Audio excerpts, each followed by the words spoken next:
Welcome to ട്രൈഡൂട്ട്. നമുക്കിന്നത്തെ B T സിയുടെ പ്രൈസ് മൂവ്മെന്റ് അനാലിസിസ് ഒന്ന് നോക്കാം. അതിനു മുന്നേ ഇന്നലെ നമ്മൾ നടത്തിയ അനാലിസിസ് ഒന്ന് നോക്കാം. വളരെ കൃത്യമായി ഈ ഒരു ഏരിയയിൽ വന്നിട്ട് പറഞ്ഞിട്ടുണ്ടായിരുന്നു. ബ്രേക്ക്ഔട്ട് ചെയ്ത് കുറച്ചു നേരം നിന്ന് മുകളിലോട്ട് പോയി. അതുപോലെ തന്നെ അവിടുന്ന് തന്നെ വളരെ കൃത്യമായി തന്നെ മാർക്കറ്റ് താഴോട്ടേക്ക് വീണു. ഇവിടെ നിന്ന് സപ്പോർട്ട് എടുത്തു. വീണ്ടും ഇതേ മാർക്കറ്റ് ഈ പറഞ്ഞ പോലെ തന്നെ മുകളിലോട്ട് സഞ്ചരിച്ച് ഇവിടം വരെ എത്തിയിട്ടുണ്ട്. ഇന്നലെ പറഞ്ഞത് വളരെ 100% കൃത്യമായിട്ടാണ് ബി ടി സിയുടെ മൂവ്മെന്റ് സംഭവിച്ചിരിക്കുന്നത്. ഇനി നമുക്ക് ഇന്നത്തെ പ്രൈസ് മൂവ്മെന്റ് അനാലിസിസ് നോക്കാം.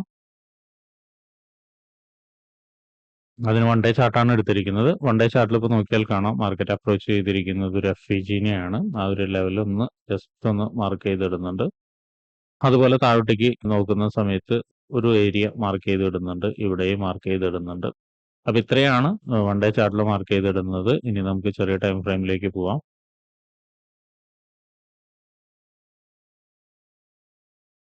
1 അവറിലേക്ക് വരുന്ന സമയത്ത് നോക്കിയാൽ കാണാം മാർക്കറ്റ് വളരെ സ്ട്രോങ് ആയിട്ടുള്ള മൂവ്മെന്റ് ഇവിടുന്ന് തന്നിട്ടൊരു FVGയിലേക്ക് ഹയർ ടൈം ഫ്രെയിമിന്റെ FVGയിലേക്കാണ് നിൽക്കുന്നത്. അപ്പോൾ അവിടെ നിന്നൊരു കൺഫർമേഷൻ കിട്ടുകയാണെങ്കിൽ നമുക്കൊരു താഴോട്ടേക്ക് ഒരു സെൽ എൻട്രി ഉണ്ട്. പക്ഷെ അതിനു മുന്നേ നമുക്ക് പ്രധാനപ്പെട്ട ഏരിയാസ് ഒന്ന് മാർക്ക് ചെയ്തിടാം. ഈ ഒരു ലെവല് നല്ലൊരു ഏരിയ ആണ്. നോക്കിയാൽ കാണാം ഇവിടെ നിന്നൊരു ബ്രേക്ക്ഔട്ട് തന്നിട്ടാണ് മാർക്കറ്റ് താഴോട്ടേക്ക് ഇറങ്ങിയിരിക്കുന്നത്. അപ്പോൾ ആ ലെവലിന് ഒരു റെസിസ്റ്റൻസ് ആയിട്ട് മാർക്ക് ചെയ്തിടുന്നുണ്ട്. അതുപോലെ താഴോട്ടേക്ക് ഇറങ്ങുന്ന സമയത്ത് നോക്കിയാൽ കാണാം ഇവിടെ ഒരു ലെവല് ഇവിടെയും ബ്രേക്ക് ചെയ്തിട്ടാണ് മാർക്കറ്റ് മുകളിലോട്ട് കയറി പോയിരിക്കുന്നത്. അപ്പോൾ ഈ ലെവലിനെയും ഒന്ന് നമ്മൾ മാർക്ക് ചെയ്തിടുന്നുണ്ട്. ലെവൽ ഇത്തിരി വലിയ ലെവലാണ്. അപ്പോൾ അതുകൊണ്ട് ചിലപ്പോൾ ചെറിയ ടൈം ഫ്രെയിമിൽ വന്നിട്ട് ഒന്ന് അഡ്ജസ്റ്റ് ചെയ്യേണ്ടി വരും. ഇവിടെ സപ്പോർട്ടായിട്ടാണ് മാർക്ക് ചെയ്തിടുന്നത്. ഇനി മുകളിലോട്ട് പോകുന്ന സമയത്ത് അടുത്തൊരു ലെവൽ എന്ന് പറയുന്നത് ഇവിടെയാണ്. ഇവിടെ നോക്കിയാൽ കാണാം മാർക്കറ്റ് ഒരു നല്ല രീതിയിൽ ഒരു സപ്ലൈ തന്നൊരു ഏരിയ ആണ്. ആ ഒരു ഏരിയനെ മാർക്ക് ചെയ്തിടുന്നുണ്ട്.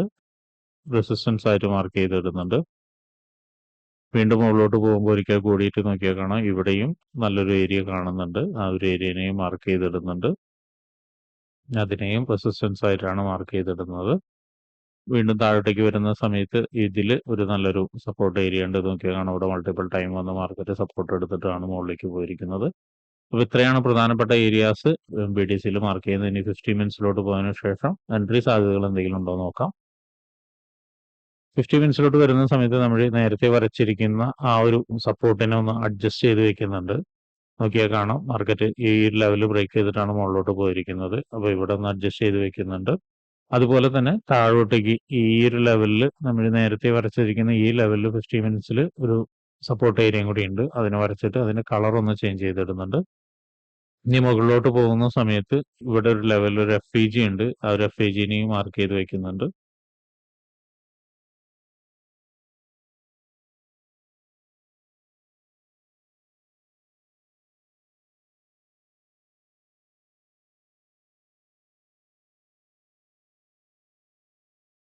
ഇനി നമുക്ക് എൻട്രി സാധ്യത എന്ന് പറയുന്നത് മാർക്കറ്റ് ഇപ്പോൾ അപ്രോച്ച് ചെയ്യുന്നത് ഒരു ഹയർ ടൈം ഫ്രെയിമിന്റെ FVG ആണ് എന്ന് നേരത്തെ പറഞ്ഞിട്ടുണ്ടായിരുന്നു. അപ്പോൾ ആ ലെവലിൽ നിന്ന് ഒരു കൺഫർമേഷൻ കിട്ടുകയാണെങ്കിൽ, അതായത് ഈ ലെവലിൽ നിന്നൊരു കൺഫർമേഷൻ കിട്ടുകയാണെങ്കിൽ നമുക്കൊരു സെൽ എൻട്രി ഉണ്ട്. സെൽ എൻട്രി ശ്രദ്ധിക്കേണ്ട കാര്യം എന്താണെന്ന് വെച്ചിട്ടുണ്ടെങ്കിൽ ഇവിടെ വന്ന് ഒരുപക്ഷെ നല്ലൊരു മൂവ്മെന്റ് താഴോട്ടേക്ക് തന്നു കഴിഞ്ഞതിന് ശേഷം ഒരു റീടെസ്റ്റ് വരുന്ന ഒരു FVGയിലേക്കോ അല്ലെങ്കിൽ ഒരു വീഴ്ച നടന്നൊരു ക്യാൻഡിൽ പാറ്റേണിലേക്കോ ആയിരിക്കും വരുന്നുണ്ടാവും.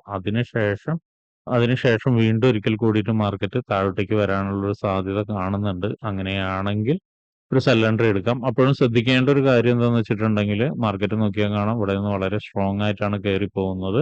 ഒരുപക്ഷെ ഇവിടെ നിന്നൊരു സപ്പോർട്ട് ഏരിയയിൽ നിന്നോ അല്ലെങ്കിൽ താഴോട്ടേക്ക് ഇറങ്ങിയിട്ടുള്ള FVGയിൽ നിന്നോ അല്ലെങ്കിൽ ഇവിടെ നിന്നോ ഒരു സപ്പോർട്ട് വീണ്ടും എടുക്കാനുള്ള സാധ്യത ഉണ്ട്. അങ്ങനെ എടുത്തു കഴിഞ്ഞാൽ മാർക്കറ്റ് മുകളിലോട്ട് തന്നെ പോവാം. അതൊന്ന് നോട്ട് ചെയ്ത് വെക്കുക. കാരണം മാർക്കറ്റ് ഒരു ബുള്ളിഷ് മോഡിലാണ് ഇപ്പോൾ നിൽക്കുന്നത്. അപ്പൊ അതുകൊണ്ട് തന്നെ മുകളിലോട്ട് പോവാം. കാരണം ഈ ഒരു ലെവലൊക്കെ ബ്രേക്ക് ചെയ്ത് കഴിഞ്ഞു കഴിഞ്ഞാൽ നോക്കിയാൽ കാണാം ഡിമാൻഡ് ക്രിയേറ്റ് ചെയ്തിരിക്കുന്ന ഏരിയാസ് ആണ്. അതുപോലെ തന്നെ ഇവിടെ നല്ലൊരു സപ്പോർട്ട് ഉണ്ട്. വീണ്ടും താഴോട്ടേക്ക് ഇറങ്ങിയൊരു സപ്പോർട്ട് ഉണ്ട്. അപ്പൊ ഇവിടെയൊക്കെ ഒരു കൺഫ്യൂഷൻ ഏരിയ ആണ്. നല്ലൊരു കൺഫർമേഷൻ കിട്ടിയാൽ മാത്രം നമുക്കൊരു ട്രേഡ് നോക്കിയാൽ മതി.